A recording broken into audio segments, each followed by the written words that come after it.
Hello everyone. In this lecture I shall discuss the job sequencing problem, which is a part of the optimization technique. Here there are n jobs are given. Okay, there are n jobs are given, and each jobs are to be processed through all the m machines. M machines are given, and the processing time of a job in a particular machine is known, right? And this sequencing are to be obtained. This is based on some basic assumptions. Okay, under some basic assumptions. What is the objective?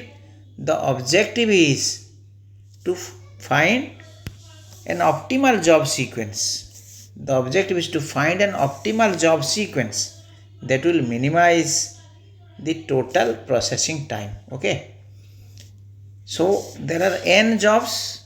Each job can be arranged among themselves in n factorial ways, and each job are to be processed through all the m machines.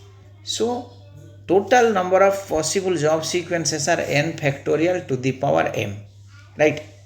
N factorial to the power m, because you have n jobs. Each job are arranged among themselves in n factorial ways, and each job are to be processed through m machines. So all possible job sequences are n factorial to the power m. So out of this n factorial to the power m, we have to find the optimal job sequence. We have to find the optimal job sequence. Maybe there are more than one optimal job sequence. Okay. So out of, you see what a vast number of job sequences, out of which we find the optimal job sequence, right? So the problems are varieties of problems are as follows: n jobs through 2 machines, n jobs through k machines, and 2 jobs through k machines. Okay, so these are the possible job sequencing problems here. So before discussing the basic assumptions and other details of the individual cases, let me to introduce myself. Professor Kumar Paikray, currently working as a professor in the Department of Mathematics, Veer Surendra University of Technology, Burla, Odisha, India. Now coming to the basic assumptions.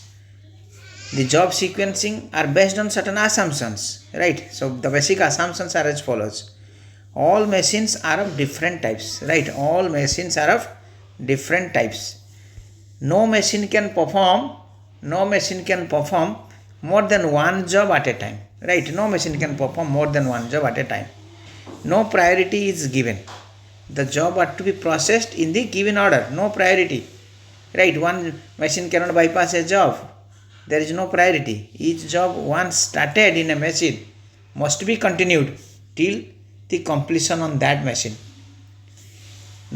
The next point is time taken in changing over a job from one machine to other machine is negligible, right? The jobs are completely known and ready to start for processing. Okay, now coming to some basic terminologies. What is a processing time?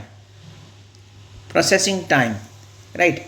It indicates the time required by a job on each machine, right? Processing time means it indicates the time required by a job on each machine.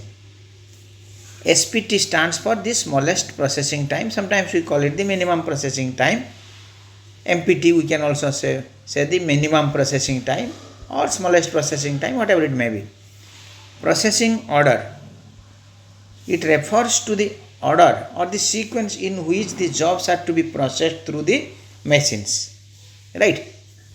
Now coming to the elapsed time. Elapsed time means the total elapsed time means it is the time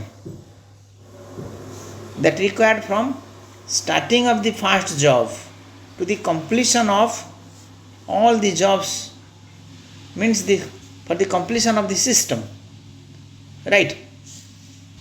The completion of the system means starting from the first job in a first machine to the completion of the last job in last machine, and in between if there is certain idle time, it also includes the idle time, that is called the elapsed time. No passing rule means each job needs to be processed through all the machines, right, in a given order, and one job cannot bypass a machine, right. Then finally the Gantt chart. It is the graphical representation of the job sequence, including the idle time as well as the elapsed time. This is the Gantt chart. Okay. So now without much delay, let us discuss the individual cases. First case is n jobs and 2 machines. So what is the working rule? The working rule is as follows. So first we find the smallest processing time in both the machines. If it belongs to the first machine, if it belongs to machine 1, both the machines you say M1 and M2 say. Okay, say. If it refers to first machine M1, then the corresponding job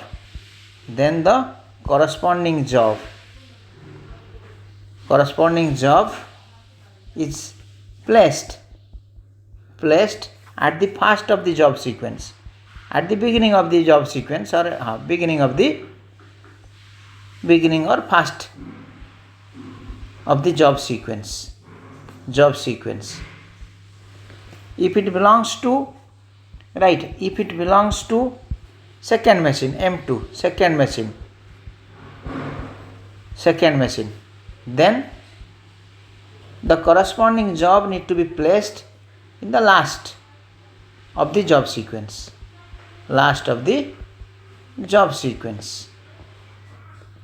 Okay.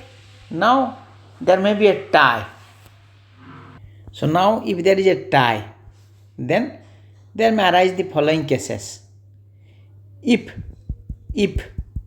tie occurs in M1, first machine, okay, then it can be broken arbitrarily.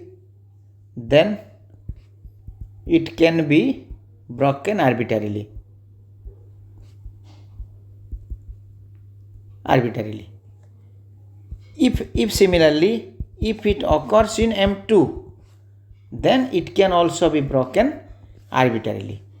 However, if there is a tie in M1 and M2, if tie occurs in M1 with M2, M1 and M2, right, then the corresponding job of M1, then the corresponding job of M1 placed at the first of the job sequence,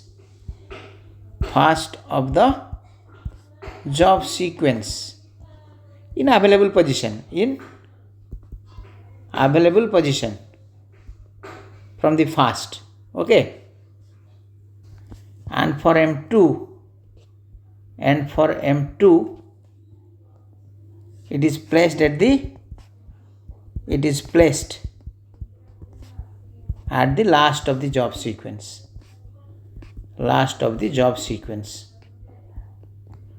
If I solve one example, then your idea will clear. So let us solve one example. Suppose you are given a problem. One example is given. The following data is given. Okay, we have to find the optimal job sequence, total elapsed time and idle time. So now we see here, this is processing time in machine 1, this is processing time in machine 2. First we find the minimum processing time. You see the minimum processing time here is 3 here. So it is from machine 2 solution. Okay.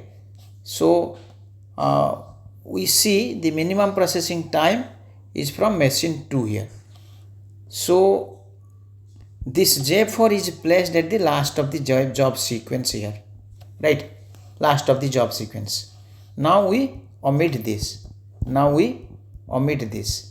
Next we see the next minimal processing time. The next minimum processing time is here. It is here 4. Okay. It is also from machine 2. So then here J2, the corresponding J4 is already occupied at the last of the job sequence. Now this J2, because the next minimum processing time is from J2, so J2 to be placed over here. Okay, now we omit this. Then we see the next minimum processing time here. The next minimum processing time is here 5 here. So it is again from here machine 2. So this 5 has to be placed at the last of the job sequence in the available position here. Already it is occupied. Now this J6 will come to this position. So now we remove here. One more thing here. This is in step 1. In step 1 we have 3. Then in step 2 we have here 4. So 4 there is a tie here. Okay, 4 there is a tie here. So J2 is placed at the last. At the same time, this J3 will be placed. Over here. Because you see here, step 1 we have minimum processing time is 3. This is for your step 1. This is now over. Next for your step 2 we have, this is for 2. This both for 2 here. Here there is a 4, there is a 4. Since this 4 means this 4 for the machine 2, J2 placed at last. And this 4 for machine 1, so this J3 has to be placed at this beginning. Okay, so this is the work at the second step. Now this is being also omitted. Okay, next in the third step what we get? The minimum processing time. The minimum processing time is here 5. It belongs to your machine 2 for job 6. Right, so job 6 to be occupied this position. Now also there is another 5 here. So this 5 is for your machine 1. So J1 will occupy the first position here. J1 will occupy this first position. J6 will occupy this position. So these two are now removed. Now finally your J5 need to be placed at the last, at this available position here. Okay, so this is for J5. Only one job is there, so it has to be filled like this. So let me to repeat it again. So I repeat it again. You see, this is the processing time given. We find the minimum processing. The minimum processing time is 3 here. So this 3 for your second machine. Okay, so this J4 need to be placed at the last of the job sequence. I place it over here. Right, so this is my first work and I just omit it. Then I find the remaining, out of the remaining, the next smallest processing. The next smallest processing time is here 4 and 4 here. Okay, and this is for my second step. So this 4 here for the second machine. So corresponding job J2 placed at the last of the job sequence. So at the last of the job sequence it is J2 is being placed, and at the same time your J3 need to be placed because J3 is for your machine 1. It need to be placed at the first of the job sequence. Okay, now let me to remove these two. Okay, then you see next smallest processing time. You see in the third step you find your 5 here. Okay, so 5 is here and one more 5 is here. There is a tie in both the machines. So this tie for this 5 is for machine 2. Okay, so this J6 will be placed at the last of the job sequence in the available position. So at the same time, at the third step, this is the work at the third step. So J1 need to be placed at the first of the job sequence. Okay, now the remaining job here is one job is being left. So this is removed and this is being removed. So now one more place is left, J5. Okay, so it is to be placed in the remaining position. So J5 is to be placed in the remaining position. Okay, so it is your J3, it is your J1, it is your J4, it is your J2, it is your J6. Now this J5 is need to be placed in the remaining position. So this is my optimal job sequence. So out of this optimal job sequence, I will find the total elapsed time and idle time, and it is being tabulated as follows. Thus the optimal job sequence is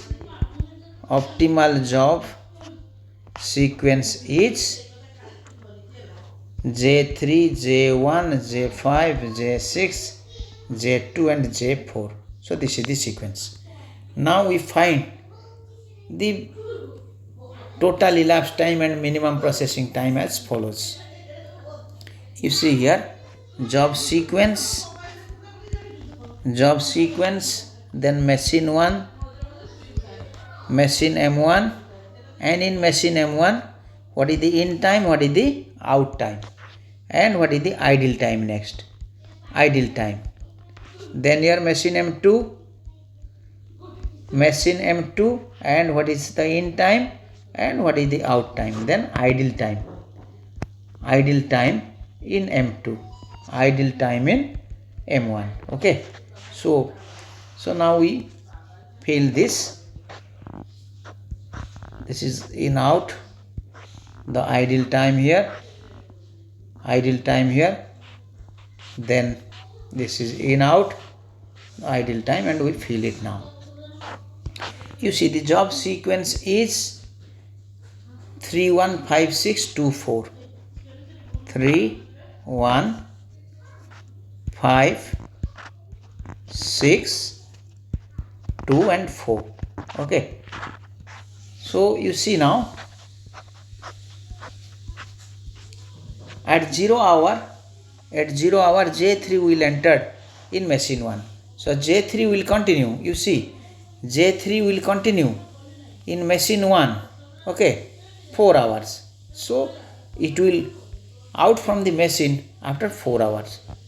Okay, then at 4 hour, at this fourth hour, this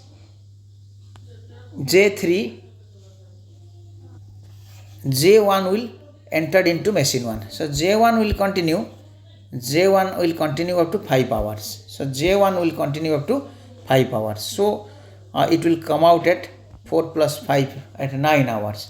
At 9 hours, J5 will enter into your machine 1. So J5 will continue in machine 1 for 8 hours. Okay. So 9 plus 8, 17 hours. Then your J6 will enter in machine 1 at 17 hours. So J6 will move. J6 will continue up to 4 hours. So J6 will come out from the machine. 17 plus 6 is 23. At 23, here J2 will enter here. So J2 will continue for 9 hours. So it is 32. So at 32nd hour, here J4 will enter. So J4 will continue in machine 1 for 7 hours. So plus 7 here is 39 hours. Okay. So now when this J3 is in machine 1, you mark it. When this J3 is in machine 1, there is no job to be processed in machine 2 at this time. Okay. So once this job will out from this machine, then only will enter here. So it will enter here at 4th hour. So up to this 4th hour, okay, during this interval, there is no job for your machine 2. So machine 2 sit idle here. Okay. So now J3 entered in machine 2 at the 4th hour. So J3 in machine 2, it will continue up to 8 hours. So it will come out at 12 hour. Okay. So at 12 hour, while we will come to this 12 hour, we have to see again that at this 12 hour, this job is already ready. Yes, it is ready because 12 is greater than 9. Okay, means the job is waiting here. The job is waiting. So we write, if this is in place of 12, if it is some 8, okay, in place of 12, if it is 8, then we have to wait till 9. Right? We have to see that this should be smaller than this. Okay, otherwise the machine 2 will need to wait here. So at 12 hour, J1 will enter in machine 2. J1 will enter in machine 2, it will continue up to 7 hours. Okay, so it will leave out 12 plus 7 at 19 hours. So at 19 hours, this job is waiting from 17 hours. Okay, So job is already there. So 19. So now at 19 hour J5 will enter into your machine 2. J5 will continue up to 9 hours. Okay. So it is 19 plus 9. So it will come out at 28th hour. At 28th hour, you see, it should be larger than this. Okay. This means the job is ready to be processed. 28th hour J6 will enter. So J6 will continue for 5 hour. Okay. Means it will come up to the 33. So at 33 you see, already the job is waiting from 32th hour. So at 33 is fine now. So 33, here J2 in machine 2, it will continue for 4 hours. So here 4 hours mean 37. So at 37 you see, this at 37, this job is not ready. The job is not ready. You mark these two carefully. This job is not ready now. Okay. So this job is over at 37, but there is no job. So this job to enter over here, this machine 2 need to wait here for 2 more hours here, right? Because you see here, so 37 here is smaller than here 39. So it has to wait for your 39. At 39, J4 will enter into your machine 2. It will continue up to 3 hours. Right, it will continue up to 3 hours, means 42 hours. 42 hours. Now one more information. Right, one more information. Machine 1 is free at 39th hour. So now the job is finished at 42 hour. So the idle time here is, for your machine 1, the idle time is, for machine 1 the idle time is here. Okay. So the idle time is 49, 42 minus 39 is 3 hours here. Okay. So the total idle, and here there is a waiting time here. Okay. So the idle time for machine 2, the machine 2 is free at 37. From 37 to 39 there is no work. So this machine is idle over here for 2 hours. Okay. For 2 hours here. So the total time here, the idle time for machine 2 is 4 plus 2, 6 hours here. And the machine 1 is idle for 3 hours. And the complete total elapsed time, the system is completed at 42th hour. Okay, total elapsed time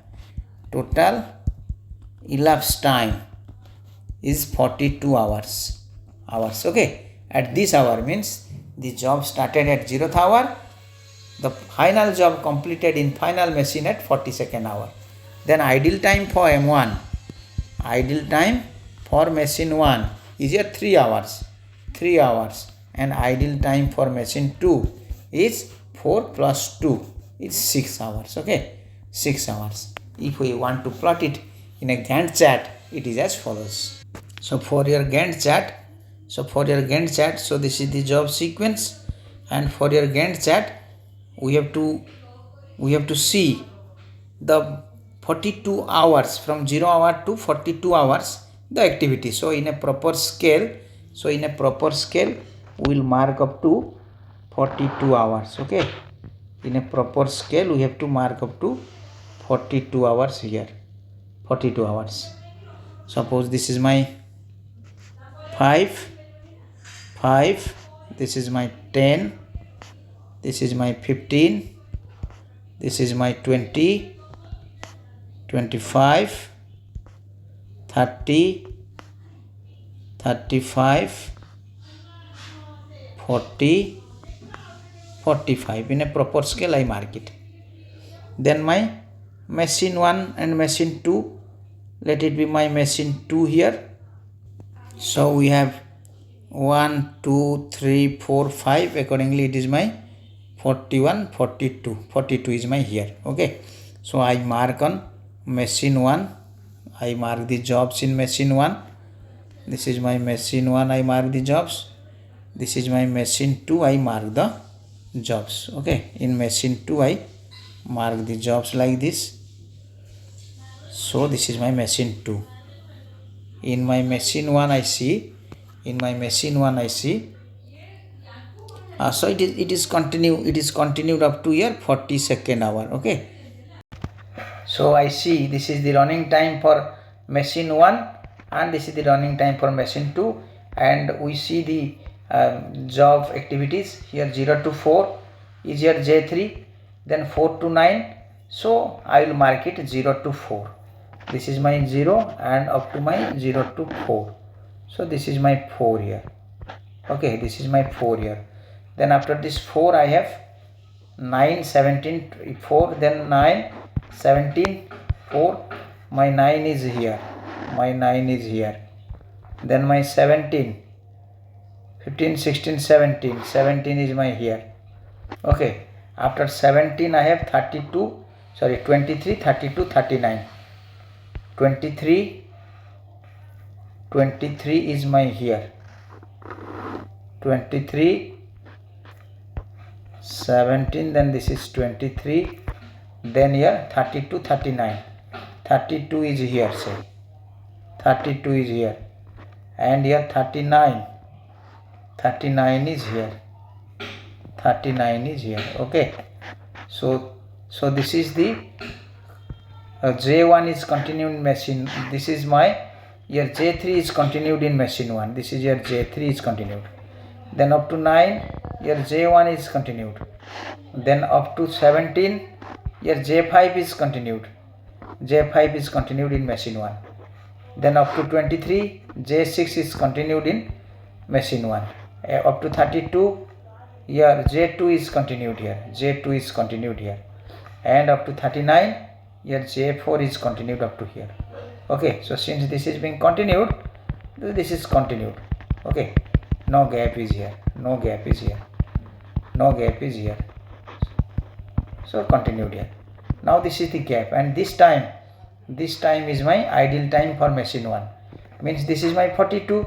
So from 39 to 42, 39 to 42 my machine 1 sits idle, so idle time for M1. Now at 4th you mark the timing on the machine 2 here. It start at 4 and leave out at 12, 4 and 12. So I mark it like this. So at this 4, so this is my 4 and my 12 is here. My 12 is here. Okay, 12 is here. 12 is here. So now this job will be shifted here. So now this J3 will shifted over here. So J3 will continue. Okay, so it started at 4th hour and it will continue up to 12 hour. Okay, it will continue up to 12 hour. Then 19, 28 I mark it. 19 is my here. 19 is my here. 28 is my 28 my is here. 28 is my here. Then my after 28 I have my 33, 37, 42. 33 is here. 33 is here. Then 37 is here. 37 is here. 32, 37. Then my 39, I need one more. 39 I need. 39 is here. At 39, right, because 37 to 39 it sits idle. Then 42 is here. 42 is here. So now here J3, this is the idle time here. Now J3 will continue over here. Then for 12 hour. Then after J3 here J1 will continue from 12 to 19. Okay, then here J1 will continue here 12 to 19. J1 will come over here. This is here J1. Okay, then this J5 will come over here. Okay, this J5 will come over here. Right, accordingly this will be here J5. Then here J6. Okay, then 32 to 37. 33 to 37. 33. 1 second, this is 33. 33 to 37. Here 33 to 37. Here J2. This J2. Then this time it is sit idle. Then finally here J4. Okay, finally here J4. So this is continuing time. Then here J6 will join in machine 2 here. Continued. Then J2 will join here. Okay, it is continued. Then here J4, the here it is idle time here, okay, idle time for M2. This is also idle time for M2, so now J4 will start over here, okay, J4. So this is the idle time. This is the Gantt chart showing the total elapsed time is 42 hours. So during which the machine 1 is free over here. So here there is no job for machine 1, here there is no job for machine 2, here there is no job for machine 2. Okay, so these are the idle time and this is the continuing time. So this is what? The Gantt chart for the given problem. Okay. So to summarize the job sequencing problem, there are n jobs. They can be arranged among themselves in n factorial ways. All the jobs are to be processed through m machines. So n factorial to the power m number of sequences. You see what a huge number. So out of these huge numbers, we have to find the optimal job sequence. Maybe more than one job sequence are there. Okay. However, the optimal time is remains same. Okay. So out of the n factorial to the power m, we have to find the optimal job sequence. Clear? So now after finding the optimal job sequence, we just tabulate it. Okay. We tabulate it to understand the processing time and the idle time. Then this final time will be your total elapsed time, because this started at 0 and total 42. So this is the total elapsed time. The system is completed at 42th hour. Okay. And accordingly we find the total elapsed time, we find the idle time for individual machines. Then if it is asked, then we go for the Gantt chart. If it is not asked, then we don't need it. Okay. So in the next lecture I shall discuss n jobs through k machines. Okay. In the subsequent lecture I will discuss it.